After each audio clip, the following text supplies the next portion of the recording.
আসসালামু আলাইকুম। তো কিছুদিন পরে শীত চলে আসতেছে। তো ভাবতেছি শীত আসতেছে, শীতের আগে একটা ছোটোখাটো করে একটা পার্টি দেওয়া যায় কিনা। তো আমরা ভাবতেছিলাম কি দিয়ে পার্টি দিব। তো সকলে একসাথে বসে সিদ্ধান্ত নিলাম যে মুরগি এবং পোলাও যেটা বা বিরিয়ানিও বলা যায়, খেপসার মতো যেটা, তো সেটা পাক করা যায় কিনা।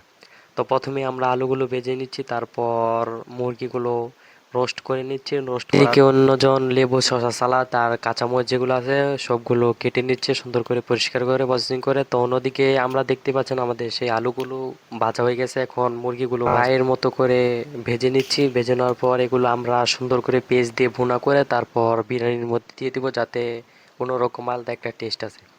তো মূলত খেলাধুলা করলেও হয় না, শুধু খেলাধুলা করলেই হবে না, সুন্দর করে বন্ধুদের সাথে। আর এখনকার যে যুগ চলে এসেছে, তো সবাই মোবাইলের মধ্যে ব্যস্ত থাকে, কেউই বন্ধুদের সাথে সময় দেয় না, বন্ধুদের সাথে আড্ডা দেয় না। তো আগে যখন ছোট ছিলাম তখন সবাই মিলে একসাথে খেলতাম, একসাথে আড্ডা দিতাম, একসাথে ঘোরাফেরা করতাম, একসাথে অনেক মস্তি করতাম।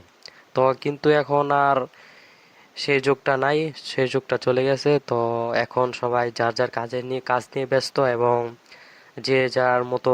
তো অন্যদিকে বলতে বলতে আমাদের প্রায় খেপসা বা বিরিয়ানি বলা হয় যেটাকে, তো সেটা আমাদের তৈরি হয়ে গেছে। তো এখন সুন্দর করে কলা পাতা বিছিয়ে তারপর আমরা পলিথিন দিয়ে সুন্দর করে প্রসেসিং করে আমরা ইনশাল্লাহ নিচে সবাই মিলে একসাথে খাবো।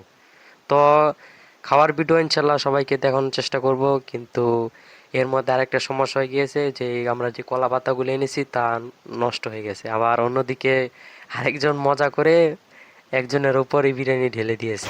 তো আজকের মতো এখানেই বিদায় নিচ্ছি। এখনও যারা চ্যানেলটি সাবস্ক্রাইব করেনি চ্যানেলটি সাবস্ক্রাইব করে দিবেন এবং শেয়ার দিয়ে রাখবেন। তো সকলে ভালো থাকবেন এবং আমাদের খামারের জন্য দোয়া করবেন। আসসালাম।